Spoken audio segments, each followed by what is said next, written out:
Comment choisir ses couleurs lorsque l'on est black, lorsque l'on a la peau noire? Bonjour, ici Mademoiselle M, révélatrice de votre meilleure image. C'est la question à laquelle je vais répondre à travers cette vidéo. Question qui m'a été posée par Steve sur le blog en bas d'un article sur les couleurs.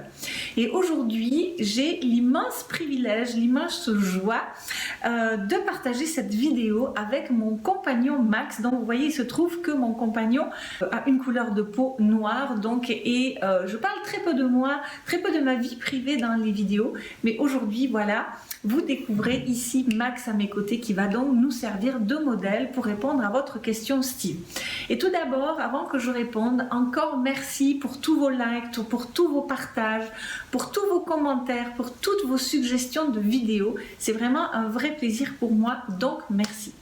Alors, comment choisir ces couleurs lorsque l'on est black? Eh bien, Steve, en fait, ce n'est pas plus compliqué, ce n'est pas plus délicat, ce n'est pas plus compliqué que de choisir ces couleurs quand on est black que lorsqu'on a la peau blanche ou de toute autre couleur, puisqu'en réalité, les bases colorimétriques étant universelles, les couleurs sont dans la nature ou que l'on se trouve sur le globe terrestre, elles sont dans la nature à travers nos couleurs de peau, d'yeux, de cheveux. Et il suffit simplement de rechercher la même harmonie que ce que l'on recherche avec une peau de couleur blanche, seulement en ayant des paramètres de départ qui sont sensiblement différents. Alors je vais procéder tout à l'heure sur Max à une analyse de couleurs qui sera un peu abrégée parce que sinon cette vidéo durerait un petit peu trop longtemps. Et puis l'autre problématique que semble soulever Steve, c'est qu'il dit qu'il a une compagne de couleur blanche et donc ça rend la chose encore plus compliquée. Mais ça, Steve, c'est pas un problème. Enfin, je veux dire, en fait, ça n'a rien à voir avec vous que votre compagne soit de quelque couleur que ce soit, puisque les couleurs qui vous vont bien, c'est pas les couleurs que décide votre compagne, parce qu'à ce moment-là, si vous avez une compagne japonaise, les couleurs que vous allez porter vont changer. C'est vraiment votre couleur de peau, d'yeux et de cheveux qui détermine donc les couleurs qui vous vont bien. Donc je propose qu'on commence tout de suite à faire une analyse de couleurs sur Max, sachant donc que je vais utiliser les 6 directions de couleurs qui existent, et ça quelle que soit la couleur de peau. Voilà. C'est-à-dire qu'en fait, lorsqu'on cherche à définir les couleurs qui vont bien à une personne, eh bien on va utiliser les directions colorimétriques qui existent et qui sont au nombre de 6 et qui s'opposent par groupe de 2. Donc vous avez les couleurs sombres qui s'oppose aux couleurs claires, c'est ce qu'on appelle l'intensité de la couleur, c'est ce que vous avez représenté sur la première ligne, et cette caractéristique se caractérise justement par le fait que plus vous allez rajouter de noir dans la couleur, plus la couleur va s'assombrir, plus vous allez rajouter de blanc et plus la couleur va s'éclaircir. Au-dessous, vous avez ce qu'on appelle la température de la couleur. Température de la couleur qui, elle, permet d'opposer les tons froids aux tons chauds. Et là, ce qui oppose un ton froid à un ton chaud, c'est que si vous rajoutez des pigments jaunes dans la couleur se réchauffe, alors que si on rajoute des pigments bleus, la couleur se refroidit. Et puis, tout en bas, vous avez ce qu'on appelle la saturation de la couleur, qui permet d'opposer les tons lumineux, qui sont des tons purs, qui sont composés à partir de mélanges de couleurs issus des 3 couleurs primaires, par opposition aux tons mat, qui vont être des couleurs un peu plus poudrées, dans lesquelles on aura rajouté aux tons lumineux, soit du brun, soit du gris, soit de la couleur complémentaire.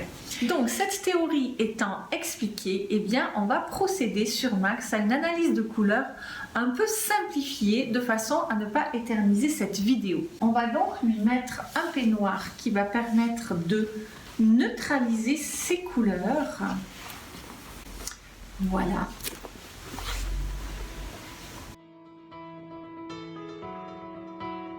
Je vais commencer l'analyse de couleurs de Max. Et Max, tu es le bienvenu de donner tes impressions et ton ressenti face à ces couleurs. Okay. Je vais commencer par opposer les tons clairs aux tons sombres. Et je vais faire par exemple avec un violet. Alors, il est clair que je pourrais prendre des bleus, des rouges, des jaunes, des verts. Et c'est ce que je fais dans une analyse de couleurs normale avec un client. Et là, je vais simplement vous montrer le concept. Donc, voici Max un violet clair et voici un violet sombre. Et je ne sais pas si vous voyez la même chose que moi et si toi, Max, tu le vois. Mais le sombre est plus flatteur sur toi que le clair qui provoque une cassure. Tu le vois? Oui, totalement d'accord. Voilà. Et pourquoi? Parce que quand on a la peau sombre, bon, tu n'as pas de cheveux, mais tu as quand même la barbe, la moustache sombre, qu'on a les yeux sombres, et il est plus évident, il est naturel, il est harmonieux que les tons sombres s'harmonisent au visage, alors que le ton clair va casser, va provoquer une cassure. Voilà.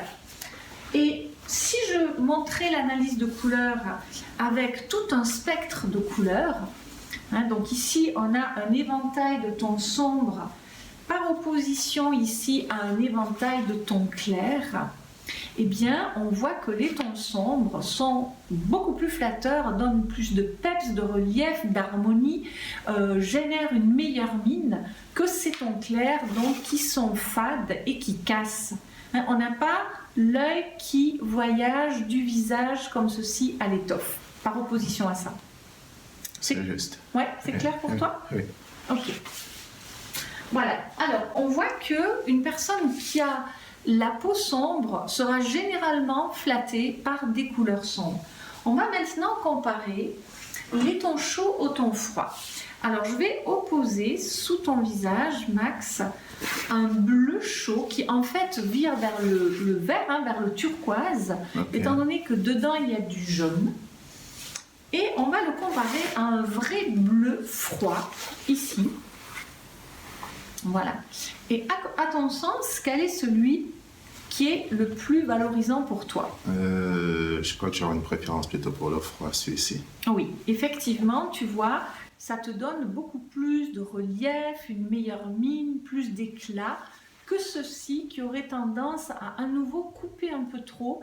Et je ne sais pas si on le voit bien à la caméra, mais ça a tendance à te jaunir la peau un petit peu, alors que ça donne un côté beaucoup plus classe, comme si ta peau était plus bleutée, comme si tu avais plus de profondeur encore dans le côté noir de la peau. Ça va? Ça va, ça va. Voilà, et si j'élargis ça à un spectre de couleurs plus large, eh bien ici, je vais avoir un éventail de tons chauds et ici, je vais avoir un éventail de tons froids. Donc ici, on a les pigments jaunes, ici, on a les pigments bleus. Et est-ce que tu vois aussi la différence entre ça et ceci? Là, il est un petit peu moins marqué. Mais je dirais plutôt pour le second. Voilà. À nouveau, ça, si tu veux, ça donne un côté un peu terreux, comme ça, un peu mauvaise mine, je dirais, alors que là, ça te donne plus d'éclat et de relief. Plus de chien, je dirais. Ok? Ok. Et puis, en dernier lieu, on va donc comparer les tons mat aux tons lumineux. Alors, ici, Max, je vais t'appliquer un gris taupe qui correspond à un gris mat. Tu vois, c'est un gris assez indéfinissable comme ça, par opposition à un gris anthracite qui est un gris franc, un vrai gris. Et est-ce que tu vois, comme moi, que ceci est plus flatteur, et plus harmonieux, et plus incisif, te donne une meilleure mine que ça qui donne un côté un peu dégoulinant comme ça, dans le sens où ça ne te tient pas le visage. Là, tu as plus de tenue, tu parais beaucoup plus dynamique que là où ça donne quelque chose d'un peu sans tenue, sans vigueur, sans éclat. Oui, c'est vrai que j'aurais une préférence pour le gris anthracite. Ok, magnifique. Et là, si je t'illustre la chose avec ceci, là, tu peux avoir un effet global des tons mat. Et là, tu peux avoir un effet global des tons lumineux. Et qu'en penses-tu? Je pense que j'aurais une préférence plutôt pour les tons lumineux. Oui. Dans quel sens? Dans le sens où mon visage ressort beaucoup plus et il donne beaucoup plus de relief à ma peau. Oui, ça c'est un peu fade, tu vois, ça manque un peu d'éclat, tu disparais à nouveau dans les couleurs. Alors maintenant, on va déterminer, puisqu'on sait que les tons sombres, les tons lumineux et les tons froids te mettent en valeur, on va déterminer parmi ces 3 caractéristiques laquelle véritablement vient en premier, laquelle vient en second et laquelle vient en dernier. Ok. Alors là, Max, je t'applique sous le visage les tons lumineux. Ok. D'accord? Donc ça, c'est la dernière caractéristique qu'on vient d'appliquer. Ah oui. Maintenant, on va comparer les tons lumineux aux tons froids. Donc ce sont les mêmes couleurs, un peu moins pétantes, mais plus bleutées. Et entre ça et ça, eh bien, on voit que le froid est plus flatteur, dans ce sens où ça devient un chouïa agressif. C'est-à-dire que ça coupe trop et que ça te hurle un petit peu trop sous le visage. C'est juste, c'est juste. Tu le vois ça? Ah oui, oui. Ok. Et maintenant, on va comparer les tons sombres aux tons froids. Voilà. Alors, à ton avis, quel est le plus flatteur? Est-ce que tu es davantage mis en valeur ici ou là? Je dirais plutôt sur les tons froids. Ici? Non, celui-ci, il est froid. Oui. Non, celui-ci, il est sombre. Ah, sombre. Non, alors ce serait plutôt sur les tons sombres. Exactement. Parce que ça, c'est trop clair à nouveau. C'est-à-dire qu'il y a une trop grande cassure, alors qu'avec ces tons sombres, tu as à la fois le côté profond, le côté riche, le côté dense, le côté personnalité, le côté relief, le côté chien, mais sans que ce soit agressif ni trop fade. Ça te donne vraiment une présence comme ça, et là, tu as ton visage qui est vraiment mis en valeur. Est-ce que ça va pour toi? Ça va pour moi, ça va pour moi. Voilà. Donc Steve, vous avez eu ici une illustration d'une analyse de couleur sur une peau noire, et vous voyez en fait ça ne change rien par rapport à une analyse de couleur sur une peau blanche. Il faut simplement vous dire, Steve, que plus la peau est foncée, plus la personne supporte des tons sombres.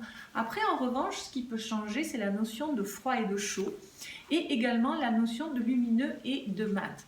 Mais tout ça pour dire, Steve, que en fait, les couleurs qui vous vont ne dépendent pas de la compagne avec qui vous êtes d'une part, et d'autre part que le fait d'avoir une peau de couleur ne pose en rien un problème.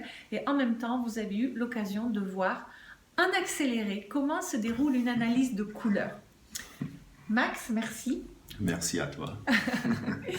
Et puis à une prochaine fois, bien sûr, si vous n'avez pas téléchargé vos cadeaux de bienvenue, c'est-à-dire l'ouvrage justement sur la symbolique des 12 principales couleurs, je vous invite à le faire.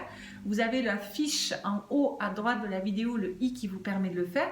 Également toutes les informations qui sont au bas de la vidéo, dans le descriptif de la vidéo, pour recevoir également du reste 5 vidéos gratuites d'une quinzaine de minutes qui vous expliquent de fond en comble les fondamentaux de l'image. C'était Mademoiselle M, révélatrice de votre meilleure image. Bye bye!